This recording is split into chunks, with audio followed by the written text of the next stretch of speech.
Good afternoon. I've been here before, but I think not on this podium, not in this building. I think you were on the other one, which is indicative of the fact that you are growing and developing, which is very nice. And today, Zambia this year is the Convention and Culture Partner at ITB. And we have the Minister of Tourism in the country, but is engaged in a lot of activities that I'd love to bring him over here and interact with the Institute. Well, we have a number of directors at the Ministry of Tourism and, and Heritage Conservation that have the necessary skills to address the issue of cultural heritage, which is going to be the presentation that is going to be given by Kagosi. And I would like him, when he first of all begins to speak to you, to first of all introduce his regalia so that you understand the meaning of this. Perhaps in the world, we are on the African continent, we are the only men that wear skirts apart from the Scottish in the UK. I don't know of anyone on the African continent where they have men that wear skirts. You do? In Ghana? Oh, really? Okay. You probably connected to us somehow. So I'll be inviting him to do the introduction, but otherwise, my responsibility at the embassy is that of being in charge of the press, and I coordinate a number of activities of this kind. In the next few weeks or so, I've already intimated to my ambassador, I'd like him to come down here and interact with the students and make a presentation from Zambia's perspective, what cultural diplomacy is and what we're doing. So without further ado, let me invite Kagosi to come up front. He will first of all introduce his attire so that the elephant in the room can be explained. Because I'm sure the moment we walked in, I saw a few glances. So it's just important that we clear that, and then he can go through with his presentation, Kagosi. Thank you. Thank you, Master of Program. Good afternoon, ladies and gentlemen. In Africa, when somebody greets, we expect a reaction. So when you don't respond, then it means that maybe we are not together. Good afternoon, ladies and gentlemen. Yes, now you make me get a bit freer. My name is Kagosi Mwamulowe. As it has already been pointed out, I am from Zambia. I'm one of the directors at the institutions within the Ministry of Tourism in Zambia, and that is National Heritage Conservation Commission. When I was asked to come and make this presentation, I was delighted simply because for the past 25 years, I've been working in the heritage sector and in the tourism sector. Now, talking about my regalia, this is not a dress. This is a regalia which is worn by a tribe in Zambia. They are known as Lozis. These are people that live in a floodplain environment. In other heritage management in Zambia, the role of heritage in national branding, what is unique about Zambia? What initiatives are we bringing on board? The conclusions and recommendations. If you want to know where Zambia is, not Gambia, that's where we are on the globe and that is how Zambia is defined. We've got 10 provinces which make up Zambia, and the country or the nation of Zambia is located on Central African Plateau, and it has got an area of about 752,618 square kilometers. In miles, you have the statistics there.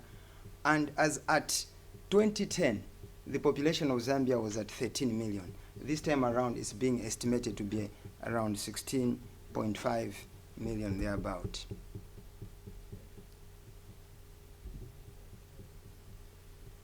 So, in simple terms, heritage is something which is passed on or handed over from one generation to another.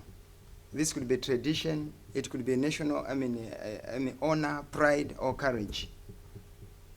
Heritage can be divided into two major categories, mainly natural and cultural heritage. And you also know that within the natural heritage is that type of heritage which is naturally occurring. Cultural heritage is that heritage which has been fashioned by man. And under cultural heritage, you have intangible and tangible heritage.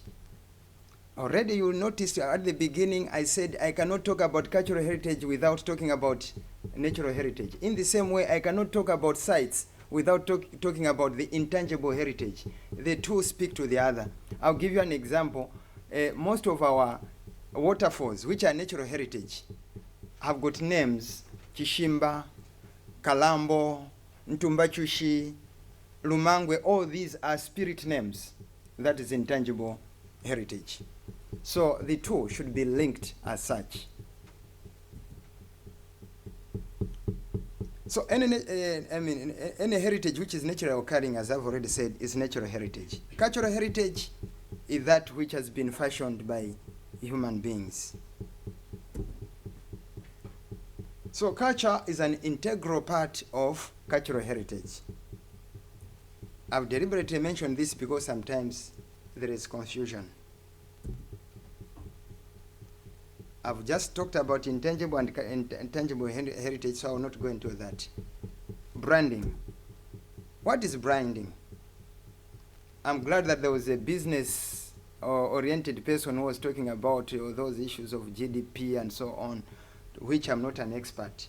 But the business dictionary defines branding as a process involved in creating a unique name and imagine for a product in a consumer's mind, mainly through advertising campaigns with consistent theme. National branding. This refers to techniques of branding a country. In this case, if we are to brand Zambia, we have to use some special techniques. And this can be viewed from many angles, including tourism. So you can brand your nation after tourism. You can brand your nation after export. You can brand your nation after governance.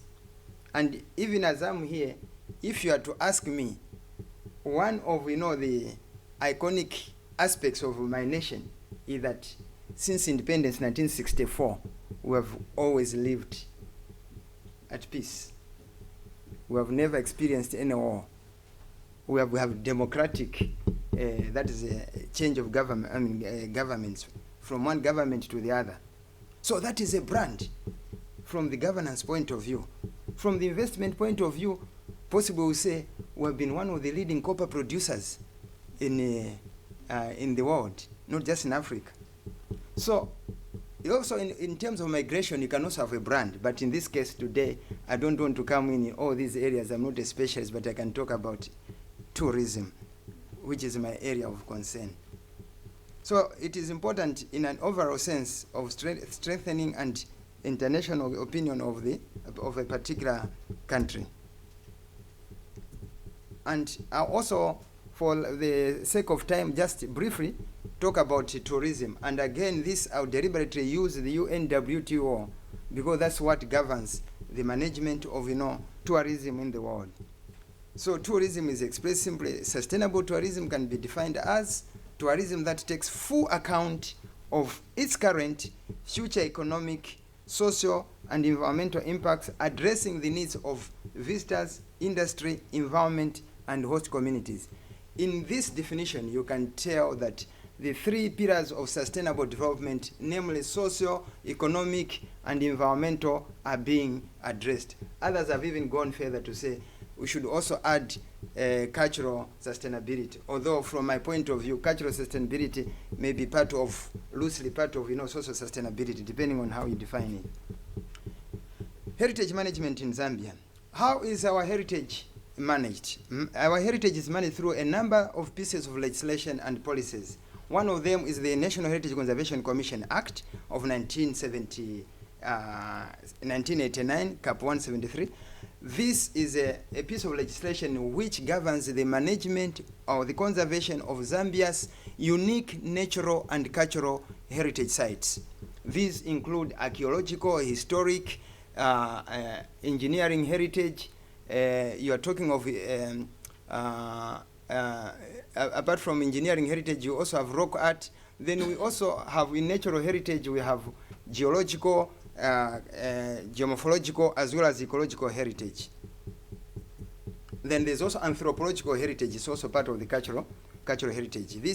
The anthropological heritage relates to the burial sites of important people and the materials which they use. So in this case, if you have got the burial site of a king, that is treated as an anthropological site. Then we've got National Arts Council, which also governs the articulation of issues to do with the art in Zambia. Then we've got the National Museums Board, which looks after all the museums or movable heritage in Zambia. These museums could be national or cultural, rather traditional, museums or community museums. Then we've got the Department of Culture, which governs the coordination of cultural heritage activities in the country. These are traditional ceremonies as well as issues to do with the different customs and culture in the country. Then we have got the Department of Arts and Culture, which I've already, that is mentioned at some point. Then not listed here, we also have the Ministry of Religious Affairs and National Guidance. So Ministry of National Guidance and Religious Affairs, they also preserve religious heritage sites or heritage. Then we've got the Zambia Tourism Agency, which is the mother of the branding of the tourism marketing in Zambia. So the sites are worth of being conserved for purposes of public enjoyment, education, and research.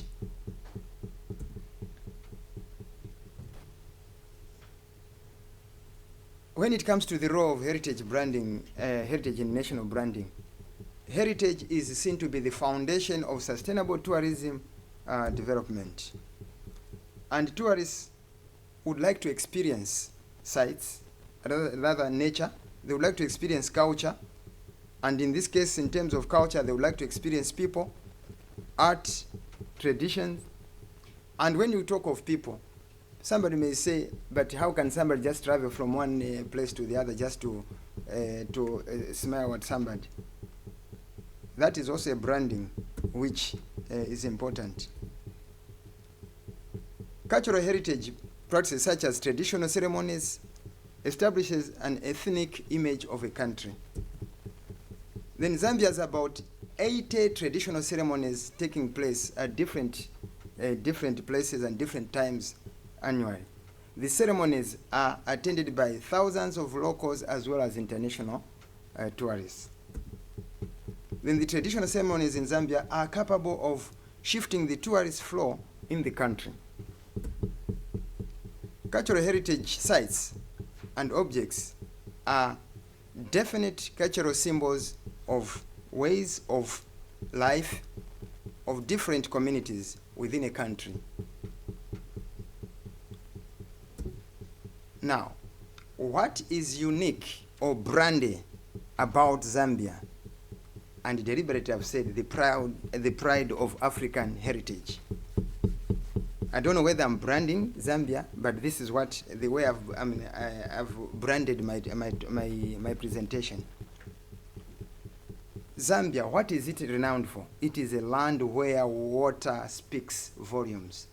Why am I saying so?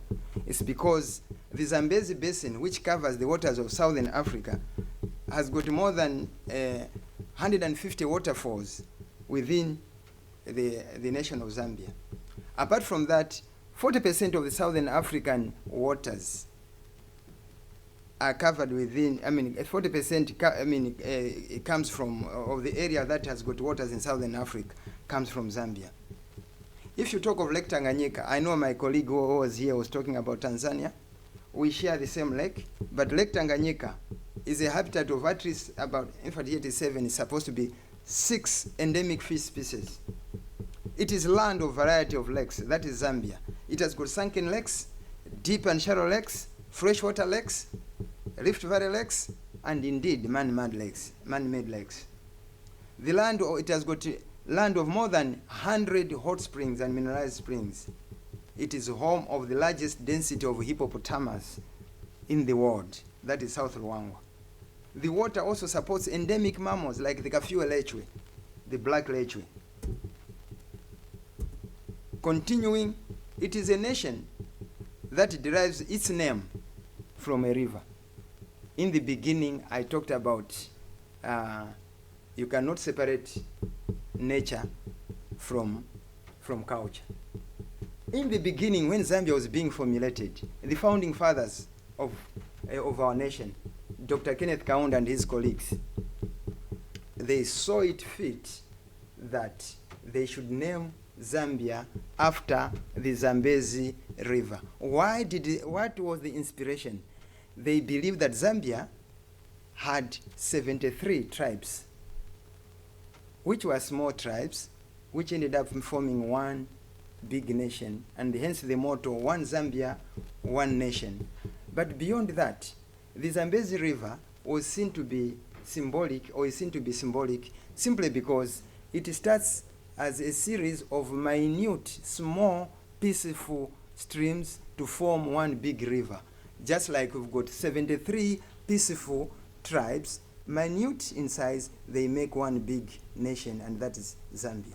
So already you see, when it comes to separating the two, you can't separate the two. And I talked about 150 waterfalls. I talked about 40% of waters, being part of, Zambia. And here is a situation where the founding fathers of the nation decided, of course, they were also founding mothers, so to be gender sensitive. They decided to name the country after the Zambezi. So the Zambezi source is a declared national monument, the source of the Zambezi.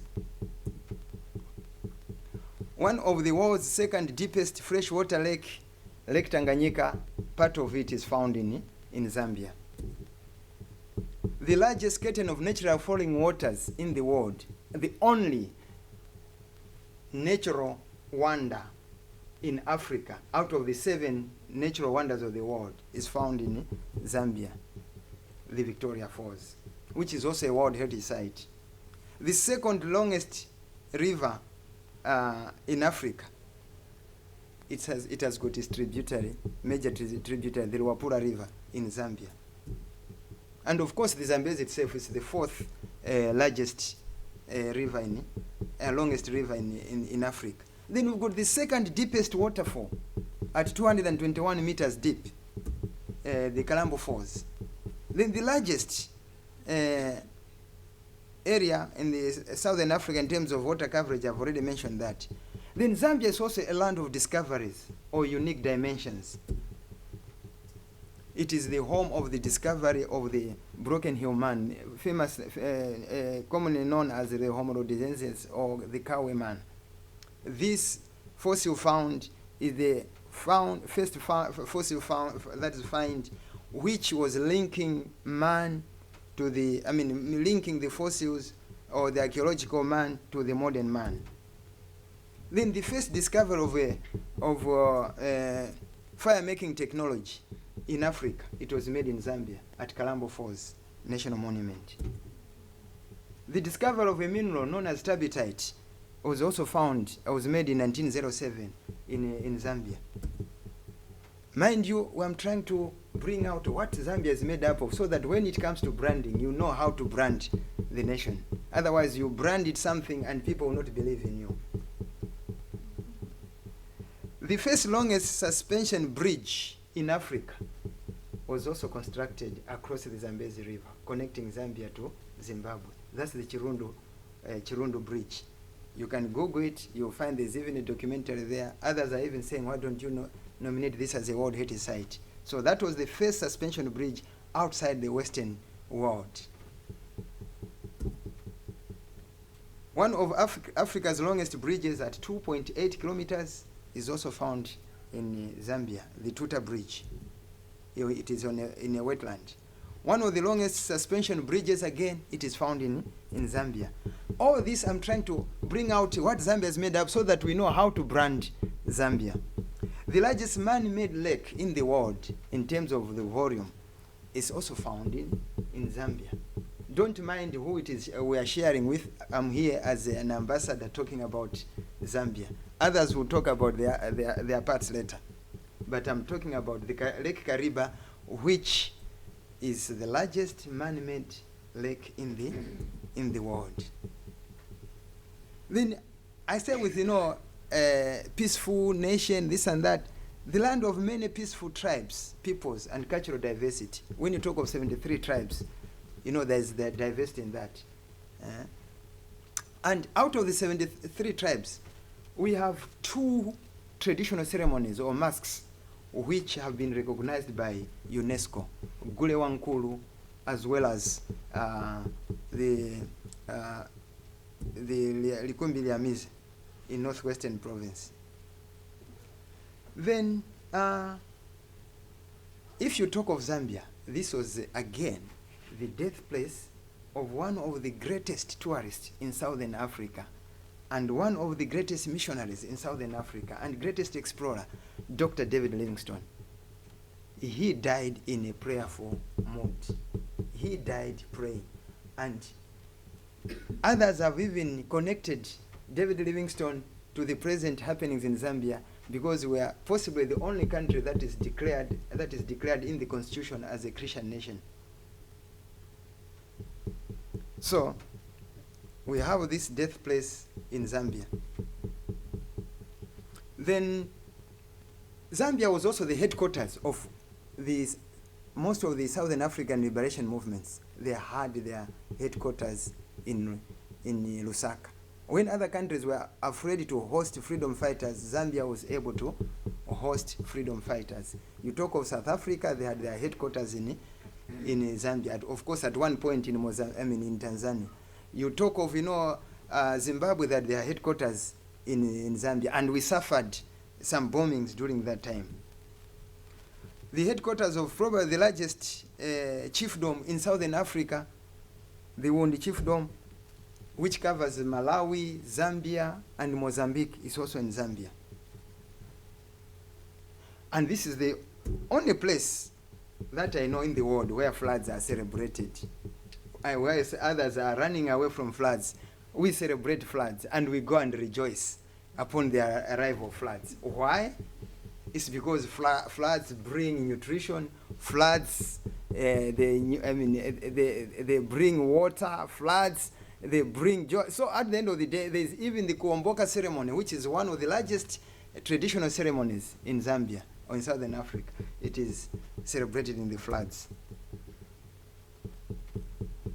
One of the largest concentrations of rock art sites in Southern Africa is also found in Zambia.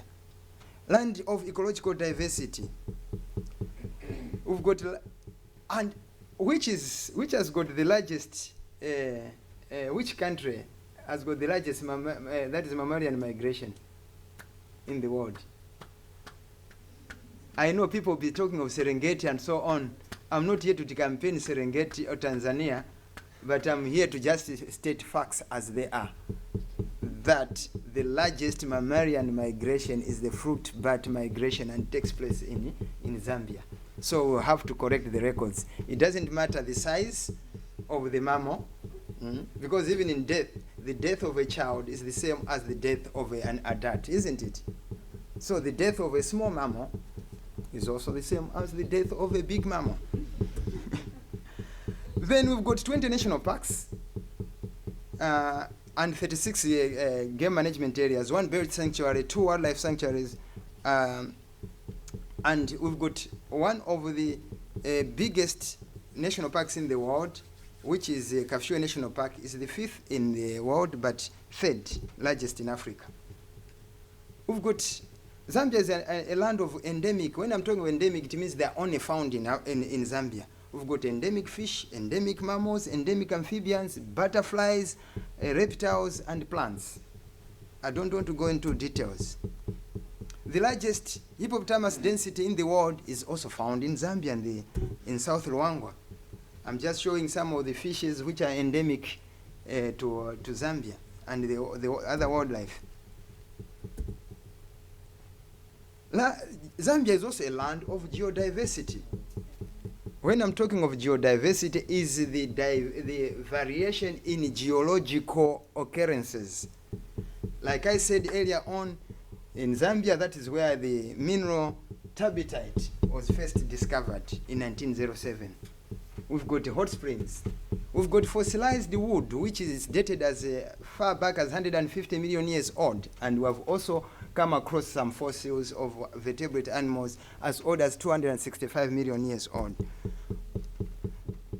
The largest copper mines, open pit copper mines, found in Chingola, Zambia, my own country. I've talked about the mineral sites discovery. The rich plant diversity, animal diversity in terms of fossils.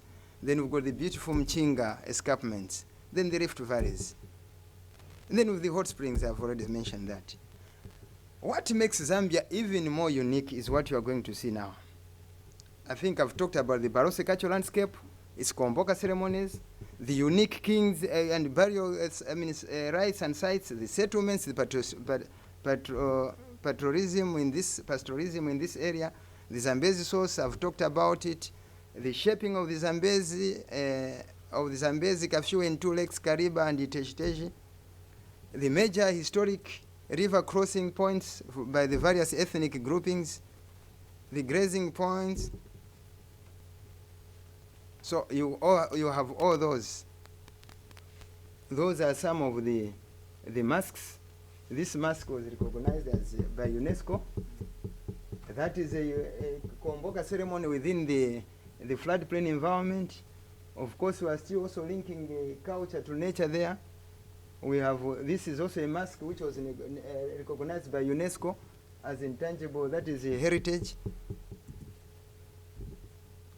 We've got beautiful islands and lake environments. And when you talk of waterfalls, I know people know the Victoria Falls, but when you come to Zambia, you can get tired of enjoying the awesomeness or the integrity, the beauty, the scenic arrangements of the various waterfalls that we have. We've got more than 150 that are spread out different parts of the country. Some of them are cataracts, but still beautiful.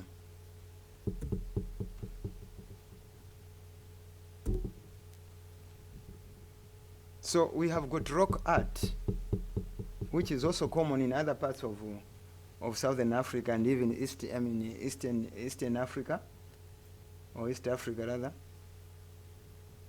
We also have, we boast of the largest railway museum in Southern Africa. We have got rolling stock, which was rocking Southern Africa in the early 1900s. We've got some historic sites which are associated with the abolition of the slave trade. Then we've got archaeological sites. By the way, this skeleton, I was part and parcel of the team that was involved in its excavation. The Secretary General of UNESCO, Dagamashot, his site is also protected. The World War I, where it ended in Africa, where did it end? It was in Zambia. Whilst everywhere else they had stopped, the World War was still going on in Zambia, and that's where it ended last, in Africa. That which you see there, that is where the heart of Dr. David Livingstone, the greatest explorer, was buried. That house you see there is representing the late Oliver Tambo House. It was the headquarters for ANC in Lusaka. That is a bombing which took place, on the South African liberation fighters. That is a liberation site from Zimbabwe. That is another liberation site, the headquarters of most of the liberation movements. I talked about, man-made Lake Kariba. Then we have the museums, which are talking about, our African culture.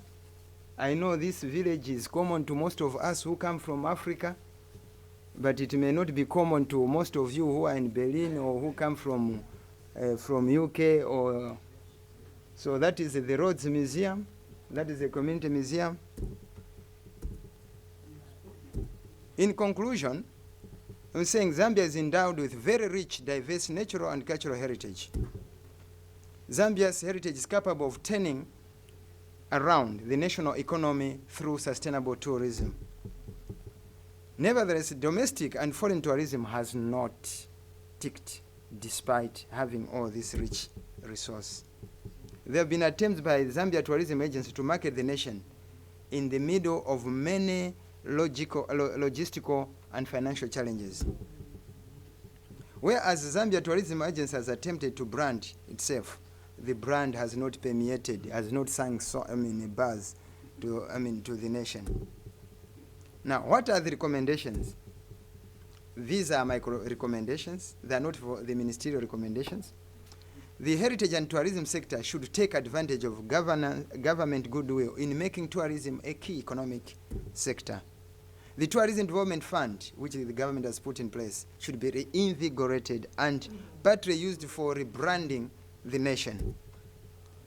There should be a radical approach by government for a paradigm shift by introducing deliberate policies. For example, the government has got a role to influence all public servants to be visiting some of these sites. The government has got a role to introduce educational curriculum in schools, so that at the end of the day, it's the children who should have this inculcation of, inculturation of, the aspect of visiting heritage sites. There should also be schemes to encourage tourism, like I've already said. Then the institutions under the Ministry of Tourism should take advantage of the synergies within the ministry, because most of these I've mentioned, they are under the Ministry of Tourism. But previously we were disjointed, we were in different ministries. So branding should be sensitive to sustainable development goals, principles, and ideals. And the branding should also take advantage of the abundance of resources and cultural diversity. The branding should also take advantage of the media, education sector, and the youth. Branding should also leverage on the various relevant national days such as the Tourism Week. We also have the African World Heritage Day. And let me also brag here that after this was adopted by UNESCO, it was my nation, in this case, Zambia as a state party to UNESCO, that were the first to adopt the Africa World Heritage Day, and it is our national day. So we are saying we should be taking advantage of the same, including World Environment Day, and branding should obviously entail a facelift or a better information signage on various attractions. Because if the attractions are not properly packaged, of course this is a topic that I'll be sharing on tomorrow on heritage and heritage interpretation. If heritage is not properly interpreted or packaged, there is nobody that will go and visit your site. Some of the initiatives that we've put in place as a government of Zambia is deliberately develop or put the basic visitor facilities at the various sites. Even the access roads to the tourist attractions have been improved upon. With this, I would like to thank you for having given me a listening ear. Thank you.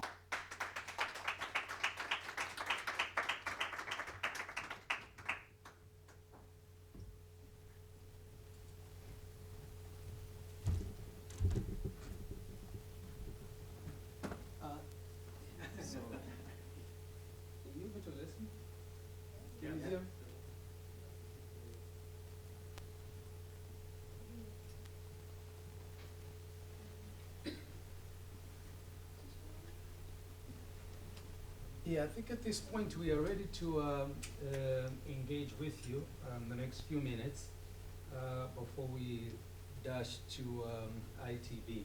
So please feel free to ask any questions. Yes, please. Hello, sir. My name is Damien from Indonesia. Thank you so much for your presentation. From? Indonesia. Indonesia. Ah, okay. I thought that was the South African African flag. I used to stay here also. Ah, okay.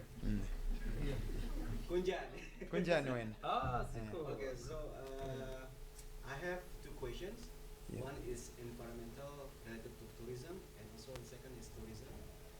First, related to environment and tourism, you say there's the flood in Zambia. When there's a flood, you guys are also excited. But in my country, there's a flood, we are crying because the flood is broke all the farm and stuff. And then what I read just now from the Africa and World News, there is some problem in Zambia related to flood because it's also affect to tourism. Just one question from me: is there any control or management for this flood? Because also it's affect to tourism. And then the second one is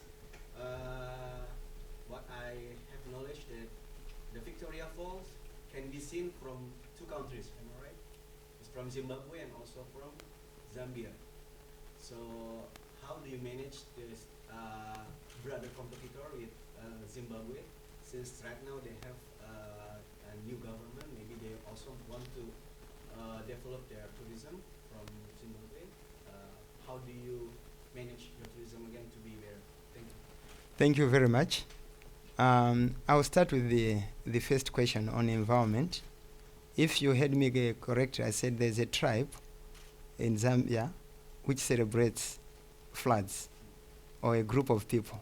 That group of people comes from Western Province, and that's where all these celebrations I'm talking about take place. But that does not mean that other parts of Zambia will always celebrate floods. And I'll tell you something. When there are floods in some parts of Zambia, there's also celebration in the heritage sector, because the more the floods, the more the volume of water that is going to flow over the Victoria Falls, over the various waterfalls, and that will be a tourism attraction. So where you have got, floods over the waterfalls, there's rejoicing. It's not just the lazy people. In terms of, the floods affecting tourism, we don't have statistics yet, because there is no tourist who has been blocked from coming to Zambia as a result of floods. And these floods are not affecting the landing places for the tourists. So even the roads. So tourists are able to access most of our sites in Zambia.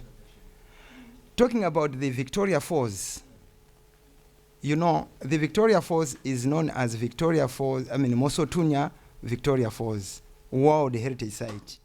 And it was nominated jointly by the two nations in 1989, simply because the Mosotunya National Park in Zambia forms a management area, and the Victoria Falls National Park in Zimbabwe forms a management area. But all the same, the local name for Victoria Falls is Mosotunya. So I'm privileged to be part and parcel of the people that sit to manage the Victoria Falls. We have a joint technical committee which looks after the management of the site. So that at times we even agree to market jointly. We haven't gone very far in terms of how we do it, but even the UNESCO World Heritage Convention demands that the two should sit together in terms of planning. We have got a joint management plan. We cannot develop on the Zambian side without talking to our colleagues. So we've been, actually that relationship has helped us to check ourselves in terms of what is allowable within the World Heritage Site and what is not allowable. Thank you. Maybe in the same vein, you could also address how the management structure that exists for the Zambezi River Authority. Actually, there are also a number of other transfrontier mechanisms that have been available within the SADC region. So, for example, we've got the CASA, that is a transfrontier, that is initiative, which looks at the issues and is it Okavango, Zambia, and Botswana. That is one transfrontier area. Then there is also the transboundary initiative between Zambia and Zimbabwe in terms of the management of the Zambezi River, and even down the lower Zambezi, I know there are issues to do with the management on Zambian side and even Zimbabwean side. But those issues, we sit down. If there's an issue, one state party will call upon the other state party, and after all, there are also these. There's now joint permanent commissions, which look into the management of the various natural resources. And the beauty is that the UNESCO World Heritage Convention, it doesn't tolerate or a state party to manage its resources in isolation without recourse to the other state party. So whatsoever happens to the other state party, whether you've got a World Heritage Site or not, you are supposed to be bound by the World Heritage Convention. The same applies to the SADC protocols. Hello, my name's Alexa. I'm from Germany. You mentioned that you have many different tribes and languages in Zambia. And how or through which means do these people and communities potentially interact or collaborate, or do they stay very separate from each other? One thing that I'm proud to say that, the motto "One Zambia, One Nation" has really helped to build the nation, even when there have been at times some moments of some sort of tension. At the end of the day, when we remind ourselves that we are one nation, we have always resolved our issues. And beyond that, I want to mention that there is some tradition in Zambia which is very unique. We play tribal cousinship. Those tribes which were at one point or the other at war, like the Eastern and the Bemba tribes, they defeated each other during these intertribal wars. This time around, they play cousinship. It's that cousinship of a slave and a master. So and that one has also helped the various nations to come together. Then beyond that, there are some languages which we are using as the key languages. If you look at the example of Tanzania, there's only Swahili. That has really helped them to be bonded together. You can't tell who is who because they are speaking the same language. So even in Zambia, we've got a few languages which we are able to speak from the various geographical regions, and we haven't had challenges in terms of fighting each other over tribes. But in Zambia, you guys speak English, right? Yes, English is our official language. And then in addition to that, there are a lot of intermarriages in Zambia. So for instance, I'm Pemba speaking from the northern region of the country. The mother to my children is from another part of the country. So you can't call my children Pembas. In any case, they don't even speak my language. They speak English. And in fact, even beyond the cousinship that Kagosi has talked about, we also just tease ourselves. For instance, these guys from the Lozes, they would diss us as Bembas, as Bembas are known to be thrift and some of the big names in criminals that you have in Zambia have my names. So these guys, Lozes, even if we are not tribal cousins, but they take the liberty to diss us by saying Kima Bemba Kima Shori. That means Bembas are thieves. And we laugh about this. In southern province, you have Tonga-speaking people that also, would tease us sometimes and say, if you are in a train and you hear somebody speaking Bemba, then among themselves they say, hey, look after your bags, the Bembas have arrived. And we laugh about this. And in addition to that, what the first government of Zambia did was to be transferring civil servants. So if his laws is speaking, he'd be working in a Bemba-speaking area. You speak, say, Nyanja or Zulu, you're going to be taken to a Lozi-speaking area. So people learned these languages because our first president wanted to blend the whole country into one. It was part and parcel of nation building, and that has helped. That is why I think to this day, while we might have some political conflict, especially after elections, we will never go to war. Yeah. Actually, the Lozis originally they are Tswana speaking. Yeah, Yes. I was about to say. From Botswana, Yes. originally they were Tswana speaking. The Kololos. Across the Zambezi, and they got mixed. They no longer speak our Botswana language, Yeah, but they can hear us when we speak. yeah. I don't even understand actually. Yeah. But majority is Bemba. No, No. that is debatable. You know, maybe because we Bemba sometimes tend to be loud. No, I mean the population. Yeah, no, this is about what I'm about to explain. That you see, there's a myth that Bembas are in the majority. You see, what has been, the narrative has been that everyone who's in the northern region of Zambia is Bemba. No, that's not correct. In fact, to me, strictly speaking, I'm not Bemba because I come from Luapula. Luapula province shares its borders with the DRC. I am actually strictly speaking Lunda because we originated from the DRC, from the Luva Lunda kingdom. But we are also called Bembas. But strictly speaking, I'm not Bemba. So if we break that down, there's also another tribe that is close to Tanzania. They are Mamboes. But they're all sometimes referred to as Bemba. Bembas. They're not Bembas. Yeah. So they call me Bemba.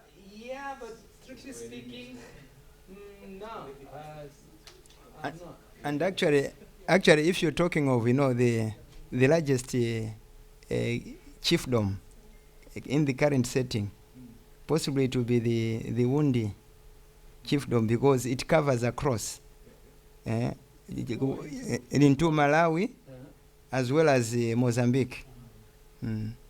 Actually, and that's where if I was to boast again, our current, the current situation is that, our Wundi king can go straight to State House in Zambia, go straight to State House in Malawi, go straight State House in Mozambique, because all these are his subjects. My name is Deborah. I'm from Nigeria. For the waterfalls and the flood you talked about, aside people just seeing the waterfalls for tourism, are there like boat rides? And then two, how is the Zambian government utilizing the water for electricity in Zambia? Very interesting questions. I'll start with the second, which has been a thorn in our flesh. Hydropower has not been seen to be friendly to tourism development, especially when you talk of, scenic sites. I'm saying so because hydropower abstracts water from the river, the main river channel, and reduces the volume of water, meaning that the amount of spray at the waterfall or the site is reduced. So, and for example, if you look at the Victoria Falls during the dry season, on the Zambian side, the scenic beauty isn't as much because most of the water goes to the Zimbabwean side because we've got a channel of which was made during the 1935s thereabout. So it has nothing to do with the current days Zambian government or the current day Zimbabwean government. It was the colonial government because at one point all these nations were one. It was a federation. So they were using that, that diversion has reduced the amount of water so that during the dry season you don't have a lot of water flowing over the falls. We have a similar example at Msonda Falls, where during a certain period of time, of the year rather, you can't see any water flowing over the river. So, having said that, we have also had challenges, especially last year and the other year. We had challenges of power blackouts because of the drought which had affected the water levels, and I think it was the whole of Southern Africa as well as part of East Africa. So, having gone through that and looking at the issues of sustainable development, you cannot have all the 150 waterfalls protected for tourism. We are also trying to reach a balance so that at the end of the day, even the economic pillar of sustainable development is also met, including the social pillar of economic development. Then the other question, Madam, it was... I was saying... if rides. there are waters, if there's like a boat ride or canoe or something, are sites just going to see the waterfall? No, actually, if you go to the Victoria Falls or Livingstone, that's why it is called a tour. I mean, a tourist destination, because there are a lot of activities which are surrounding the Victoria Falls. If you there, you have helicopter rides. I mean, flights just to view the falls. You've got horse rides. You've got elephant rides. You've got boat cruises, and many other rafting, whitewater rafting, and many other activities, including cultural tourism, ethnotourism. And Bungee jump, one of the highest jump. over the cliff of the Victoria Falls. In fact, the Zambian ambassador has done that before. And I said to him, wait a minute, I don't want to do that. I have a problem with heights. You know, even when I got, the apartment where I live is on the 5th floor. I don't use the balcony. Most cases, if I have to open a door to the balcony because there's something out that I want to pick, I don't want to close my eyes. And yet I'm an old man. Okay, let's have two last questions, then we can. Yes, sir. You said an interesting fact on the tribes. You had 73 tribes. You said that languages are different. It was interesting for me, as I know, I have been informed that Zambia is a Christian country. Yes. You see that tribes are very vital among the nations where there is a marriage of some relatives. For example, Kurds, Chechens, I don't know, but I know Kurds, which are our neighbors. They have a problem to form a nation. They have tribes, but that's why Kurds, they have more than 40 million people, but they don't have a state. One of the reasons. But now it's changing because of the economic civilization, etc., etc. But in Zambia, you don't have this marriage between relatives is not allowed. And if it is like this, do you think that in a time these tribes are going to be disappear? There will be one unique nation without this. And do you think that these tribes are a cultural heritage? You were mentioning that this is cultural heritage, but it's going to be disappeared, or it's going to be what? Actually, what you said is something which is can be applied, generically or generally, because even tourism, which we are advocating for, if tourism is not properly handled, it also results into dilution of culture, because people mix with new people from new areas, and they learn new cultures from there. So it's something which, with time, I think it's difficult for me to say there's one straightforward answer. But at the end of the day, I've seen it happen. My own children, like Mr. Like Harris has already indicated, my own children can't speak my language, despite the fact that my wife and we are from the same tribe. Okay? And it's because we're in town and they spend a lot of time with friends, and they use other languages. English, to a certain extent, has also, for lack of better term, aided in diluting the cultural, our languages.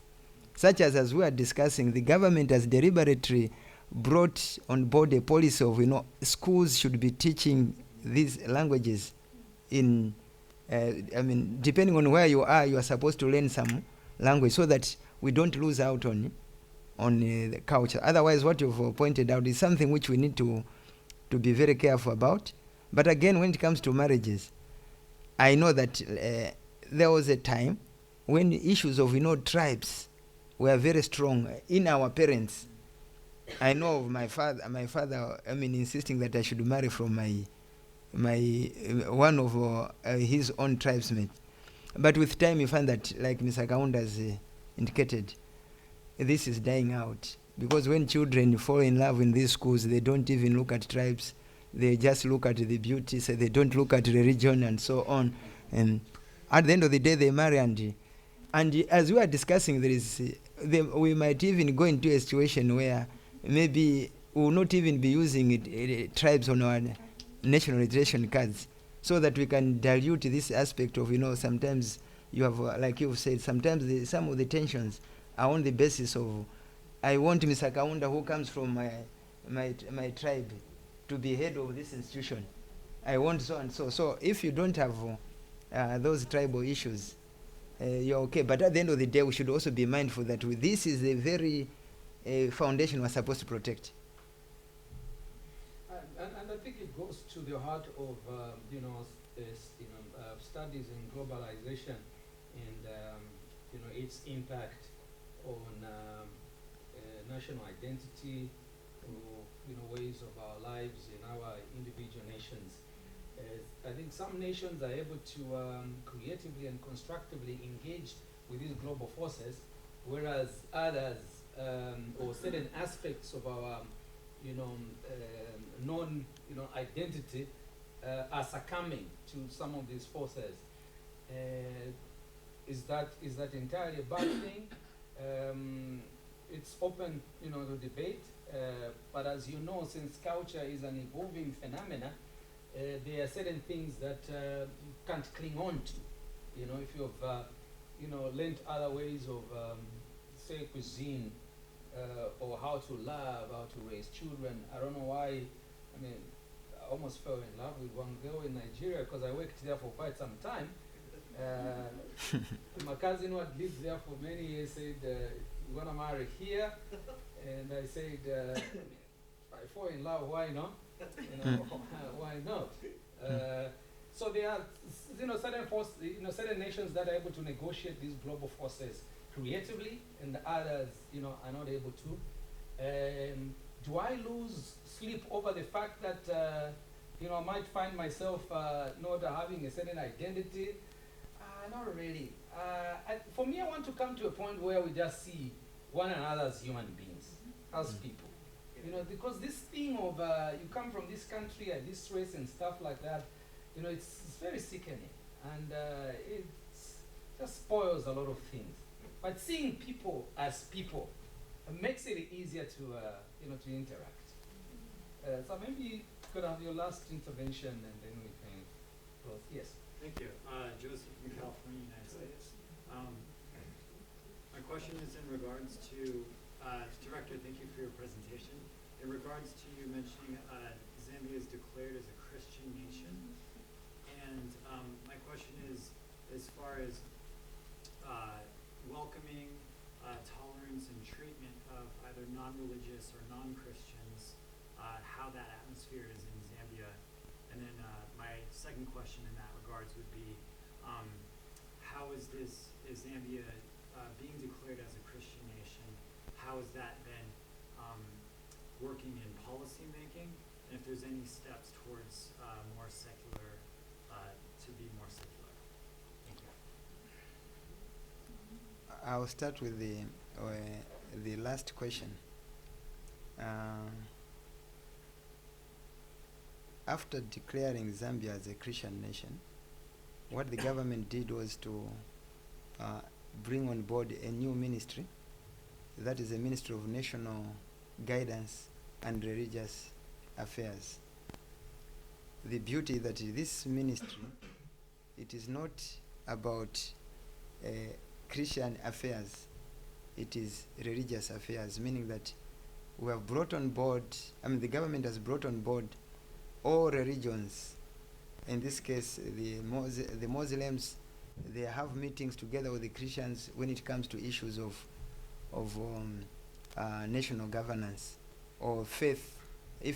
Because at times there are issues of misunderstandings in terms of different faiths, but you find that when it comes to national building, the different groupings have always come together without any challenges. There was a lot of debate before the declaration of Zambia as a Christian nation, but after the declaration, there's been very little debate. And after all, there's even a day of national prayer, which again, just to answer your question, which has also been declared, where people from all walks of faith, they meet, they will fast together for various issues that affect the nation. So already you can see that there is the government, apart from just declaring it in the constitution, the government has also brought on board a ministry. The government has brought on board a day of national prayer. Then, basically those are some of the steps. Otherwise, we haven't had any challenges. Then maybe coming back to your first question. Your first question. Oh, it would be how welcome or how Okay. welcome non-religious or non-Christians are in Zambia, and treatment and tolerance.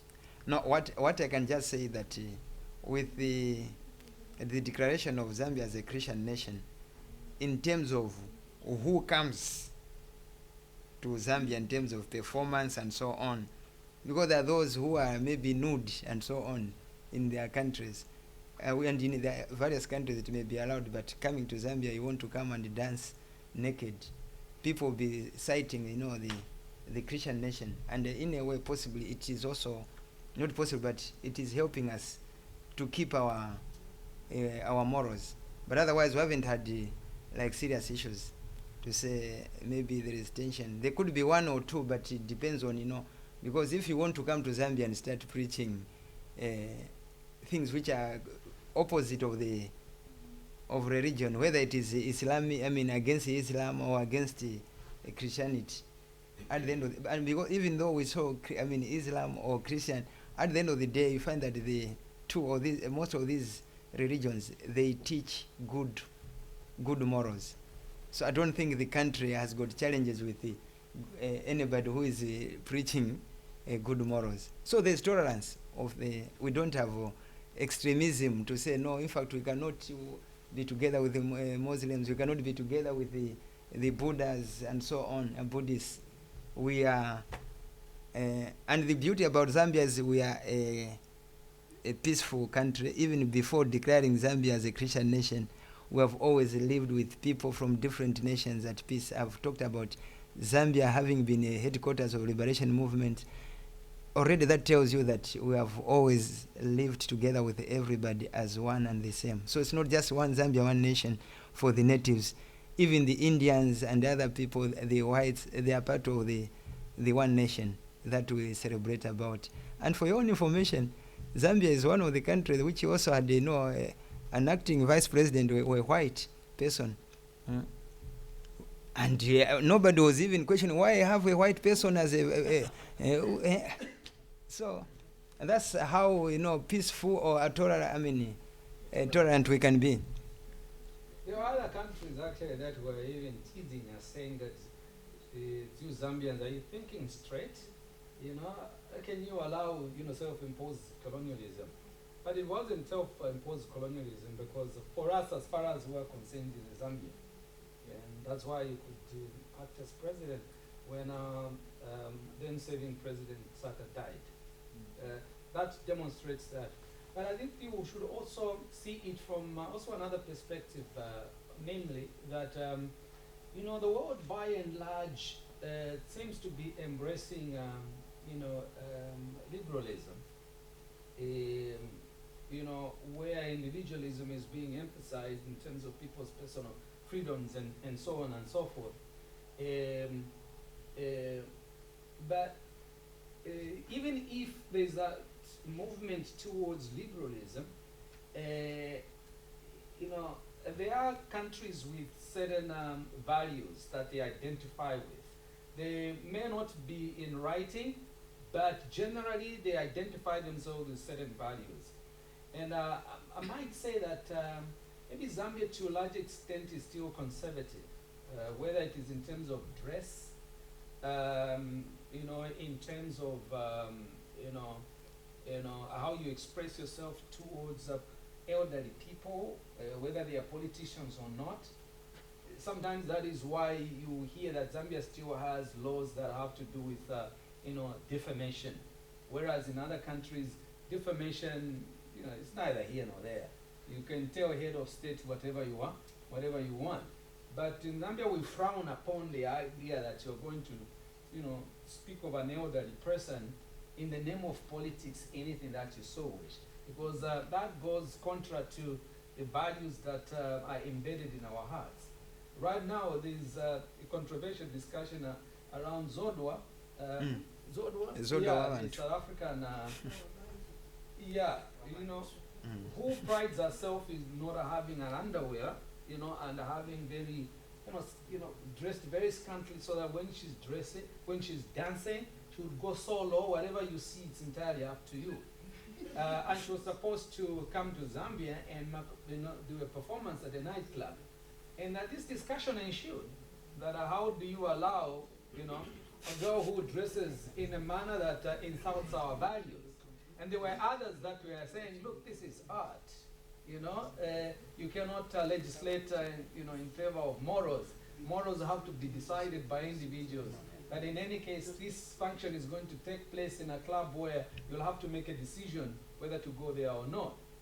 But you see, the nation as a whole, by and large, identifies itself with certain values. So whether people are going to go there or not, but just the fact that this individual is on the soil, the Zambian soil, to come and do this is as good as me being there. And so my voice ought to be listened to if I say, this individual should not be allowed to come into the country. So that does speak to the fact that there are certain values that we identify with, and other people may see them as going contra to the general trajectory of the world in terms of self-expression or art or whatever you call it. It might appear like we're clawing back on this, but I think the best way to see it is that liberalism or not liberalism is certain pockets of populations in the world that still identify themselves with certain values. There are certain dress forms that I've seen here in Germany that I have to reconcile myself with the fact that I'm in a different country. But I've also seen Germans that work in Zambia that won't dress in Zambia the way they would dress here, because they've come to understand that this society has its own values. So I think it's a question of just respecting the value systems of the society that you go to and allow them to progress at their own pace. So having said that, thank you so much for listening to us, and we hope that we have exchanged something of value, and going forward we'll be more than happy as the Zambian Embassy to make available whichever human resource that you want to come down here and interact with you. So thank you very much.